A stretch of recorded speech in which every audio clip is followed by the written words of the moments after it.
ജീവൻ തിരിച്ചു കിട്ടിയെങ്കിലും ജീവിതം ഒറ്റ രാത്രി കൊണ്ട് തകിടം മറിഞ്ഞു പോയ നടുക്കത്തിൽ ഒരുപാട് മനുഷ്യർ ഈ മേപ്പാടി ഭാഗത്തുണ്ട്. മേപ്പാടിയിലെ ദുരിതാശ്വാസ ക്യാമ്പുകളിലുള്ള ആളുകളുടെ ജീവിതം അറിയുമ്പോൾ നമ്മൾ വല്ലാതെ വേദനിച്ചു പോകും. പ്രാണൻ ബാക്കിയായതിൻ്റെ ആശ്വാസമല്ല അവരുടെ മുഖത്തിപ്പോൾ ഉള്ളത്, വലിയൊരു നിർവികാരത.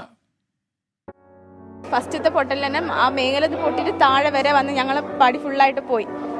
അവിടുന്ന് ഓടി താഴെ റാട്ടൻ്റെ അടുത്ത് ഒരു പാടീൻ്റെ അടുത്ത് വന്ന് നിന്നപ്പോൾ രണ്ടാമത്തെ പൊട്ടിന് ഒച്ചയിട്ടിട്ട് ഞങ്ങൾ വിചാരിച്ച മുണ്ടക്കായി മൊത്താകെ വരുന്നതാണ്. ഒരു നാടാകെ കൺമുന്നിലൂടെ ഒലിച്ചു വന്നതിന്റെ ഞെട്ടലിലാണ് ഫിദ. പുഞ്ചിരിമട്ടത്തെ ആദ്യത്തെ ഉരുൾപൊട്ടലിൽ തന്നെ പ്രാണൻ കയ്യിൽ പിടിച്ച് സമീപത്തെ ഉയരത്തിലുള്ള തേയിലത്തോട്ടത്തിൽ അഭയം തേടി.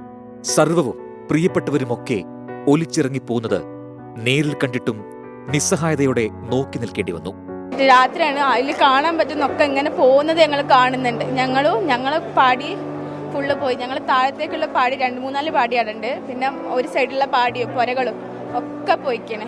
മേലെ ഭാഗം ഫുള്ള് പോയിക്കാണ്. രക്ഷാകരങ്ങൾ കാത്ത് മരണത്തിന് മുഖാമുഖം നിന്നത് മണിക്കൂറുകൾ. ആരും കണ്ടിക്കില്ല. കാണുന്നുണ്ട്, ഓരോരുത്തർ കാണുന്നുണ്ട്, അറിയുന്നവരൊക്കെ ഇങ്ങനെ കാണുന്നുണ്ട്.